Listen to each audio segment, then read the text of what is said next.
There is a city that exists only in photographs now. Neon signs reflected in rain-soaked streets. Crowds of people in perfect clothes moving through the night like they own it. Jazz playing from a bar you can't quite find. The smell of ramen and cigarettes and something electric in the air. This is Tokyo. 1980s Tokyo. And it was arguably the most beautiful city on Earth. Not because it was perfect, but because it was alive in a way that has never quite been repeated. Today we are going to talk about that beauty, where it came from, what it looked like, what it felt like, and why, when the 1980s ended, something irreplaceable disappeared with them. Find a comfortable spot. You are with me on Custom Stories in English. Let's talk about Japan 1980 beauty. To understand why Japan in the 1980s looked the way it did, you need to understand where it came from. Go back just 30 years. 1945. Japan is in ruins. 2 atomic bombs. Entire cities reduced to ash. The economy destroyed. The people exhausted and broken. By any measure, this was a country that had lost everything. And then something happened that economists still struggle to fully explain. Japan rebuilt. Not slowly, not quietly, but with a speed and discipline that shocked the entire world. Within a generation, the country that had been bombed into the ground became the second largest economy on the planet. Factories running 24 hours. Companies like Sony, Toyota, and Honda becoming household names everywhere from New York to London to Sydney. By the 1980s, Japan wasn't just recovering, it was winning. Money was everywhere. Land prices in Tokyo were so absurd that the grounds of the Imperial Palace were theoretically worth more than the entire state of California. Japanese companies were buying American skyscrapers. Japanese tourists were flying first class to Paris and buying luxury goods by the armful. There was a feeling, genuine, intoxicating, almost delirious, that Japan had figured something out that the rest of the world hadn't. That this small island nation had cracked the code. And when a society feels that way, when it is confident and rich and bursting with energy, it shows. In the clothes people wear, in the buildings they build, in the music they make, in the way they walk down the street at night. That feeling had a name. The Japanese called it the bubble. And inside that bubble, everything was beautiful. Now imagine you are standing in Shinjuku, Tokyo, 1985. It is 10 p.m., and the city is just waking up. Above you, towers of neon. Red, pink, blue, gold. Signs in Japanese characters stacked 20 floors high, each one brighter than the next, all of them reflected in the wet pavement beneath your feet. It rained an hour ago, and the streets are still shining like mirrors. You can see the entire city twice, once above you, once below. The streets are narrow and crowded and loud. Salarymen in perfectly pressed suits walking shoulder to shoulder with teenagers in extraordinary clothes. Street vendors selling yakitori from tiny grills that send smoke curling up into the neon light. A jazz bar in a basement you find only by following the music. A vending machine on every corner selling everything imaginable. Hot coffee, cold beer, warm soup. Glowing like little shrines in the dark. This was Tokyo at night, and there was nowhere else on Earth quite like it. But it wasn't just the night. The daytime had its own beauty. The train stations, immaculate, precise, running to the second. Department stores so elegant they felt like museums. Small neighborhood streets in places like Yanaka, where wooden houses and tiny temples sat completely unchanged, while the modern city roared around them. The contrast was everywhere. Ancient and ultra-modern, quiet and electric, refined and chaotic, all existing together in a way that somehow worked. Architects from around the world were coming to Tokyo just to look, to understand how a city could feel so alive, so layered, so completely itself. There is a word the Japanese use, ma. It means the beauty of empty space, the pause between notes in music, the gap between two buildings where the sky comes through. Japanese architecture had always understood that what you leave out is as important as what you put in. And somehow, even in the middle of all that neon and noise and excess, that idea survived. You could feel it in a quiet garden hidden behind a department store, in a single flower arrangement in a restaurant window, in the way a temple sat in perfect silence, 3 minutes walk from the busiest intersection in the world. That was the beauty of Tokyo in the 1980s. It contained everything, and somehow it held together. If Tokyo's streets were a stage, the people walking them were the performance. Japanese fashion in the 1980s was unlike anything happening anywhere else in the world, and that was entirely the point. For most of the 20th century, Japan had looked westward for style. American jeans, European suits. The idea that sophistication came from somewhere else. But by the 1980s, that idea was dead. Japan wasn't following anyone anymore. It was leading. It started in Paris, 1981. Two Japanese designers, Rei Kawakubo of Comme des Garçons and Yohji Yamamoto, showed their collections on the Paris runway for the first time. The fashion world didn't know what to do. The clothes were black, deliberately unfinished, asymmetric, torn in places.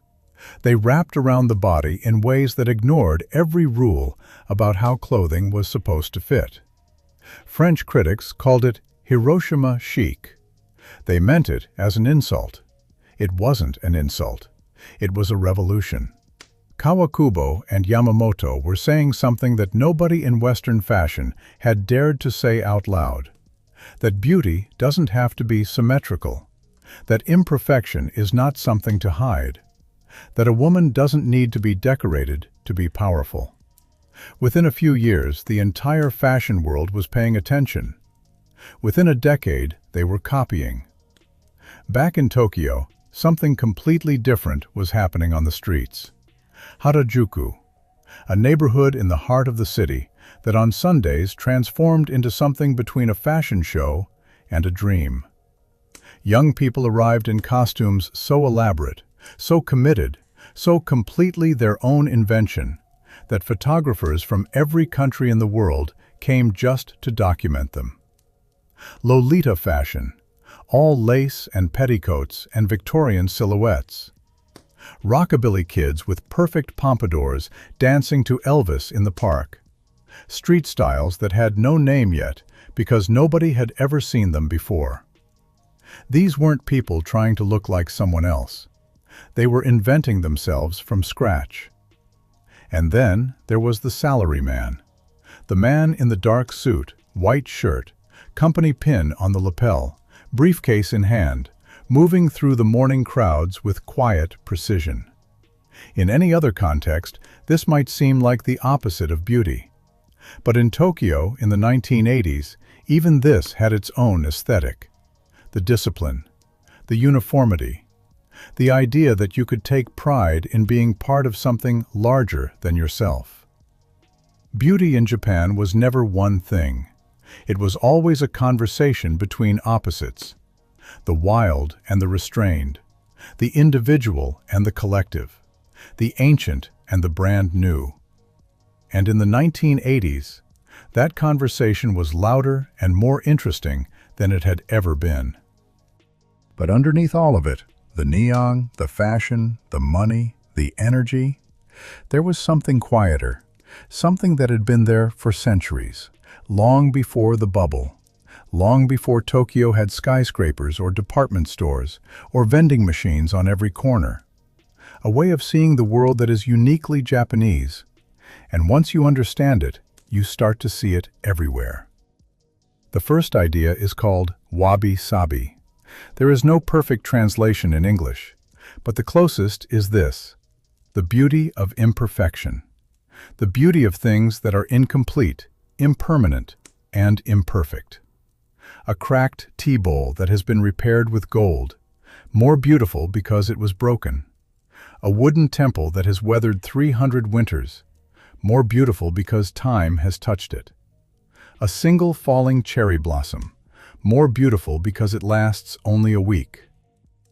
In the Western world, we spend enormous energy trying to make things perfect, to fix what is broken, to hide what is old, to stop what is fading. In Japan, the tradition was different. You don't hide the crack, you fill it with gold.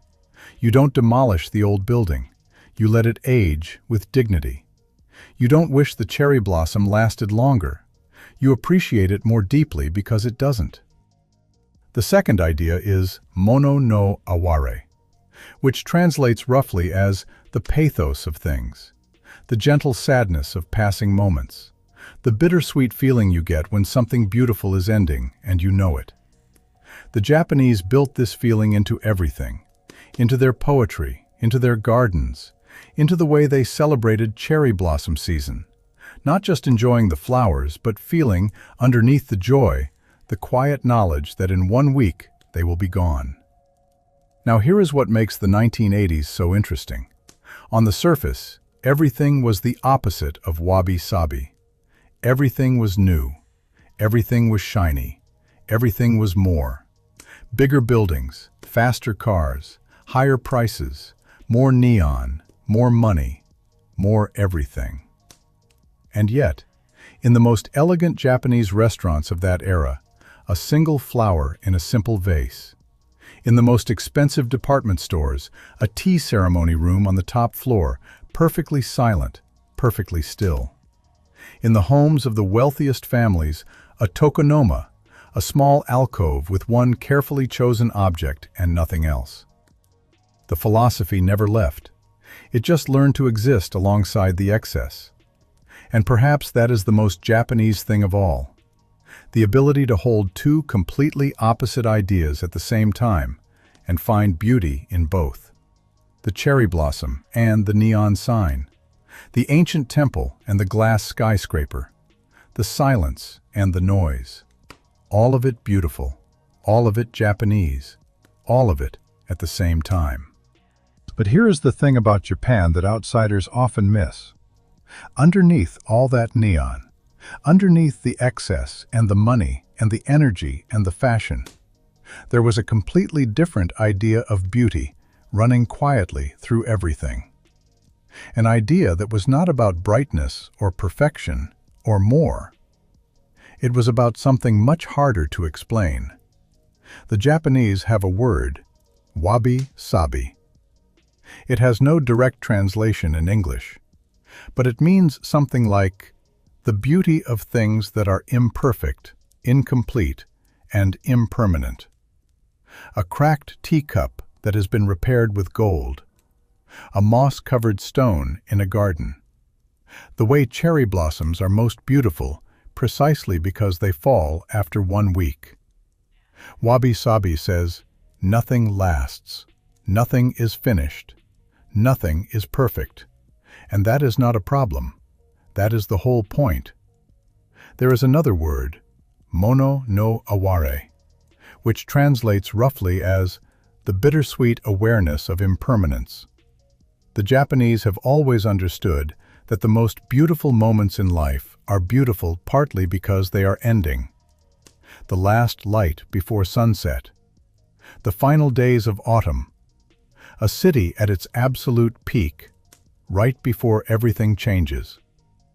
Think about that in the context of 1980s Japan, a society at the height of its confidence and beauty and energy, money everywhere, the future arriving ahead of schedule, and underneath it all, this ancient, quiet understanding that nothing this good lasts forever.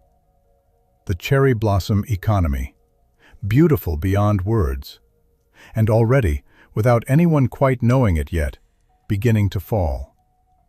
There is one more idea worth knowing. Ikigai, a reason for being. The Japanese believe that every person needs a point where four things meet: what you love, what you are good at, what the world needs, and what you can be paid for. That intersection, that is your ikigai, your reason to get up in the morning. In the 1980s, Japan as a whole seemed to have found its ikigai, a national sense of purpose and direction and meaning that expressed itself in everything: the precision of the trains, the dedication of the workers, the obsessive care that went into every product, every meal, every garden. When a society knows why it exists, it shows in the beauty it creates. And Japan in the 1980s created beauty everywhere it looked. But let's step away from the big ideas for a moment. Forget the economics, forget the fashion runways and the philosophy. Let's just walk through an ordinary day in 1980s Japan and look at what people actually saw, felt, and experienced. It begins early, 6 a.m., a small apartment in Tokyo. The city is already awake, the smell of miso soup from the kitchen. A mother in a simple apron moving quietly through a tiny but immaculate space where everything has its place and nothing is wasted. Outside the window, the sound of the city beginning its day. Distant trains, a bicycle bell, someone sweeping the pavement in front of their shop. That sweeping. It seems like a small thing, but it wasn't. Across Tokyo, across Japan, every morning, the people who owned shops and restaurants and small businesses came outside and swept the pavement in front of their door.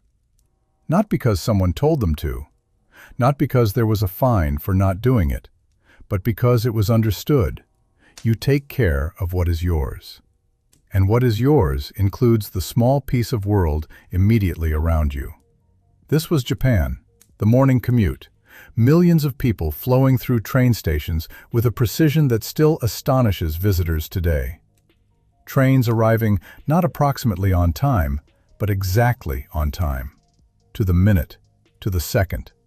And the people moving through them, quietly, efficiently, with a collective courtesy that made the whole enormous system work.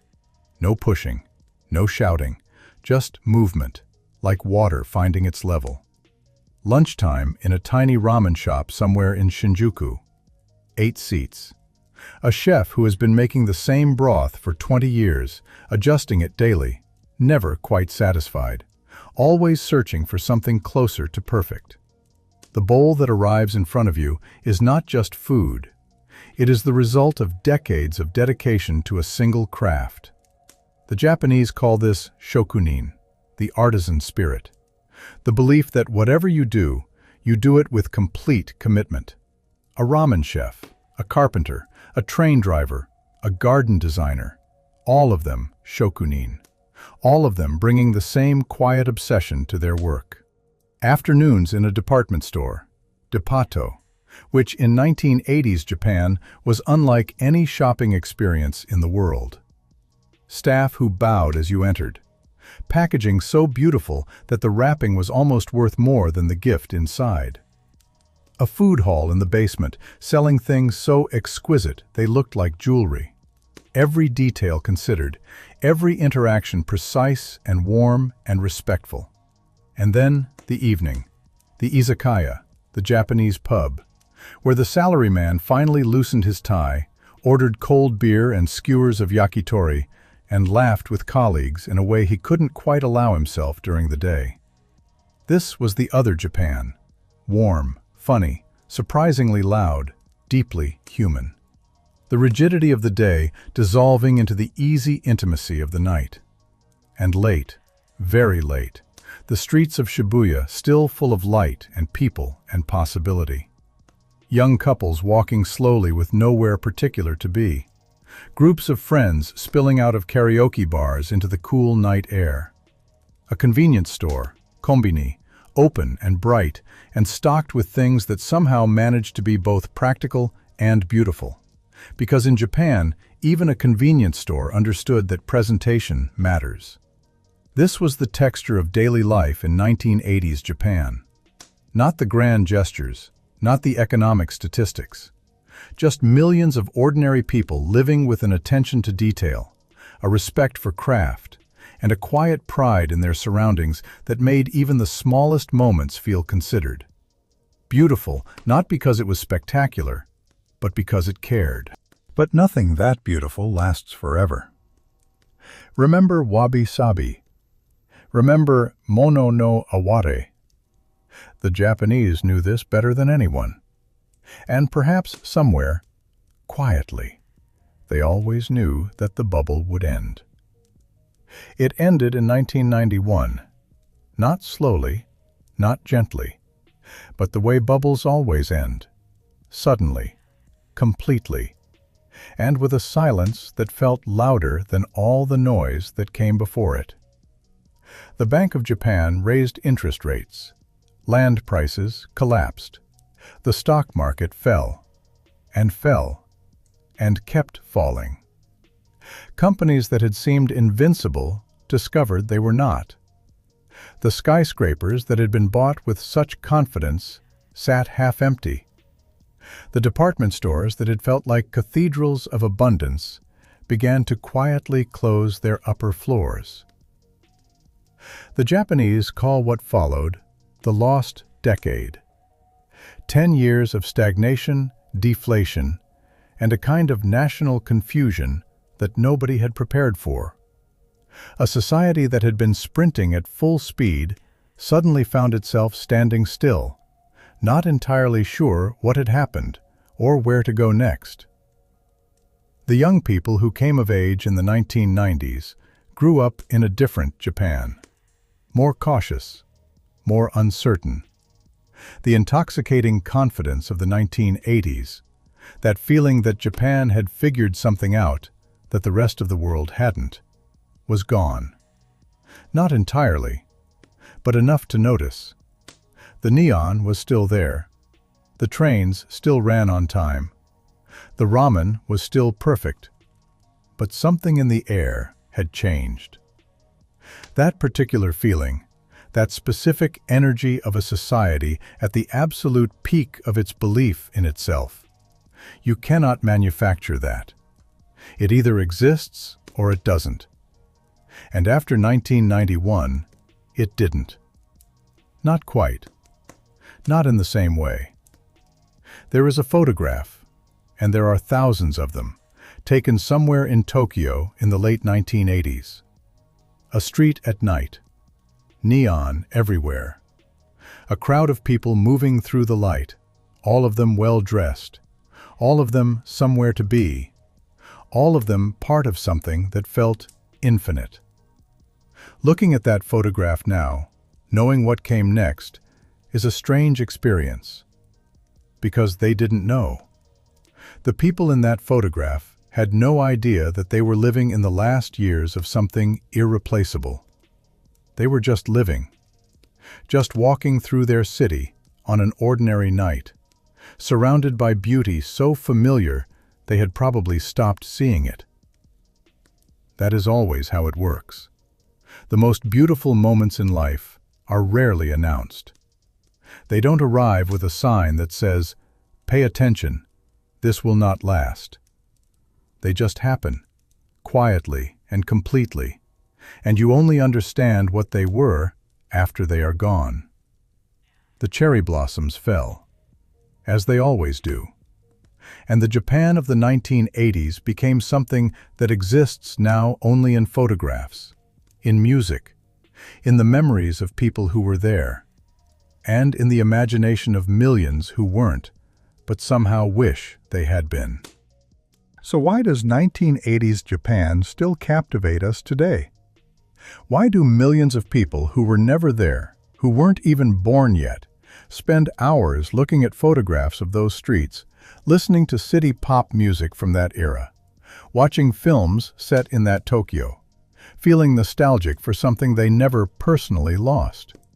Because beauty leaves a mark, even secondhand, even across time.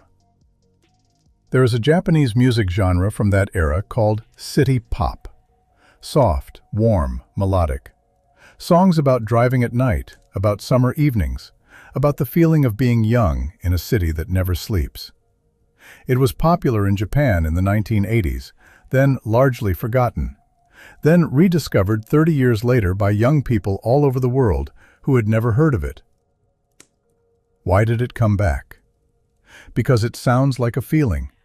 The feeling of a moment when everything was possible, when the future was arriving and it was beautiful, and nobody had any reason yet to doubt it. That feeling is rare, in any era, in any country. And when you find it, even in an old song, even in a faded photograph, even in a YouTube video about a city you have never visited, you hold on to it.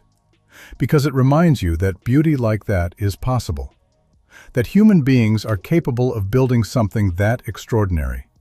That somewhere, at some point in history, an entire society woke up every morning and went out into the world and tried, genuinely, collectively, obsessively tried, to make things beautiful. The trains, the food, the gardens, the clothes, the cities, the craftsmanship, the care, all of it saying the same thing in 1,000 different ways. This matters. How we do things matters. Beauty matters. Japan in the 1980s will not come back. That specific combination of confidence and philosophy and energy and history. It belonged to that moment and that moment only. But it left something behind. A reminder that beauty is not decoration. It is not luxury. It is not something you add when everything else is finished. Beauty is a way of paying attention. A way of saying, this moment, this place, this person, this bowl of ramen, this garden, this city, deserves my full care and my full presence. That idea did not disappear in 1991. It is still there, in Japan, and in every person anywhere in the world who has ever slowed down enough to do something, anything, with real attention and real love. That is the beauty of Japan, 1980. And in some quiet way, it is available to all of us. Thanks for watching Custom Stories in English. If this resonated with you, subscribe, and I'll see you in the next one.